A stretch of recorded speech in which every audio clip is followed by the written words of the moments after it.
दिया था।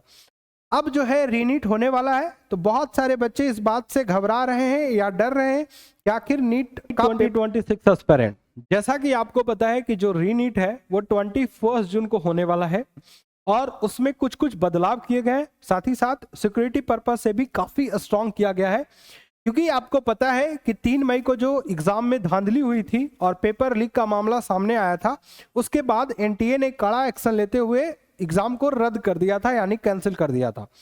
अब जो है रीनीट होने वाला है, तो बहुत सारे बच्चे इस बात से घबरा रहे हैं या डर रहे हैं कि आखिर नीट का पेपर किस तरीके से होगा, क्या पेपर टफ होगा और किन किन बातों का ध्यान रखना होगा।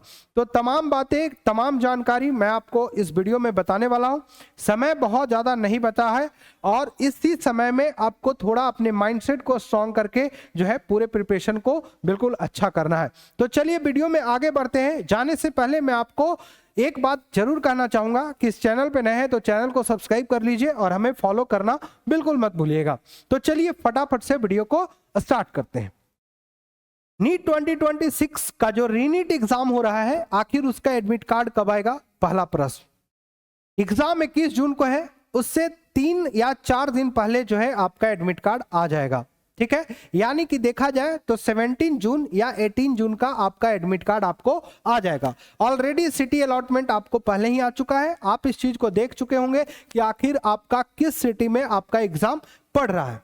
ये तमाम आपको जब पता चल गया है, उसके अलावा बहुत सारे ऐसे स्टेट है, बहुत सारे ऐसे राज्य हैं जहां पे आपको कोई भी फीस नहीं देना है। अगर आप ट्रेवल करते हैं, मतलब अगर आप सरकारी बस का यूज करते हैं, गवर्नमेंट बसेस का यूज करते हैं, तो आपको कोई भी चार्जेस नहीं देना है। सिर्फ आपको जो नीट का एडमिट कार्ड है वो उनको दिखाना है, जिससे कि आपका जो भी चार्ज लगने वाला है, फेयर लगने वाला है, वो बिल्कुल भी नहीं लगेगा। इस एग्जाम में आपको सिक्योरिटी पर्पस को देखते हुए पूरे तरीके से जो है बायोमेट्रिक की जो सुविधाएं हैं वो की गई है। पेन और पेपर मोड में ही एग्जाम है, बट इसको पूरे तरीके से जो इसका पेपर है वो बिल्कुल सीआरपीएफ के जवान इसको कमांड करेंगे और इसको पूरे तरीके से एग्जामिनेशन हॉल में इसको पहुंचाने की उनकी जिम्मेवारी है कि किसी भी तरीके से इस बार का जो पेपर है वो लीक होने की संभावना ना हो। सवाल ये उठता है कि इन तमाम चीजों में स्टूडेंट का क्या? आखिर जिस स्टूडेंट ने बेहतर तरीके से पढ़ाई किया, जिस तरीके से मेहनत किया, उनका रिजल्ट अच्छा आने वाला था, क्या उसी मोटिवेशन से 21 का एग्जाम वो दे पाएंगे? अब ये जो सी चीजें हैं, ये कुछ बच्चों के लिए थोड़ा सा घबराने वाली बात है, बट मैं आपको यही कहूंगा कि रीनीट अगर आपको हो रहा है तो इसमें आपको बिल्कुल भी परेशान होने की जरूरत नहीं है। इस बार का जो पेपर है रीनीट का, वो आपको कंपैरेटिवली जो 3 मई का जो पेपर था, इससे हार्ड आपको देखने को मिलेगा, टफ देखने को मिलेगा। लेकिन हाँ, आप अभी से आप अपने आप को मोटिवेट कीजिए, कॉन्फिडेंट रहिए, ताकि आपने जिस तरीके से वहां पे परफॉर्म किया, आपके लिए चांस बनता है कि 21 के एग्जाम में आप एक बेहतर परफॉर्मेंस करेंगे। इसमें कहीं से कोई दो राय नहीं है। साथ ही साथ बच्चों, आपको मैं बता दूं कि लगभग 22 लाख बच्चे जो है नीट के एग्जाम में पार्टिसिपेट होंगे और वो देखना पड़ेगा कि आखिर इस साल का कट ऑफ जो है 2020 रीनीट का जो कट ऑफ है वो क्या जाने वाला है। क्या टफर साइड होगा तो लो कट ऑफ जो है गिरने के चांसेस है, या फिर अगर क्या पेपर पहले की अपेक्षा इजी ही रहेगा तो इस पे क्या कट ऑफ बढ़ने के चांसेस है। खैर, जब तक रीनीट का एग्जाम नहीं होता है, पेपर किस तरीके से होगा जब तक ये देख नहीं लेते हैं, तब तक ये चीजें पता नहीं कर सकते हैं। लेकिन वहीं पे अगर मैं आपको बता दूं कि रीनीट जो एग्जाम हो रहा है, वो रीनीट एग्जाम में आपको किस किस बातों का अभी बचे हुए समय में ध्यान रखना है। तो आपने पूरे तरीके से फिजिक्स, केमिस्ट्री, बायोलॉजी अच्छे तरीके से पढ़ लिया होगा, थ्योरेटिकल पार्ट बहुत अच्छे तरीके से कर लिया होगा। आपको रिवीजन पे प्रॉपर ध्यान देना है, प्रैक्टिस पे प्रॉपर ध्यान देना है, क्वेश्चन पे प्रॉपर ध्यान देना है। जो भी फॉर्मूले हैं, जो भी कॉन्सेप्ट है, आपको माइंड में करना बहुत ज्यादा जरूरी है, ताकि आपको याद रहे और एग्जामिनेशन हॉल में आप बेहतर कर सकते हैं। आप बिल्कुल इस बात से निश्चिंत रहिए कि पेपर हार्ड आएगा कि आसान आएगा। पेपर अगर हार्ड आएगा तो सबके लिए आएगा और आसान आएगा तो सबके लिए आएगा, सिर्फ आपके लिए नहीं आएगा। तो इस बात से घबराने की बिल्कुल भी जरूरत नहीं है बच्चों।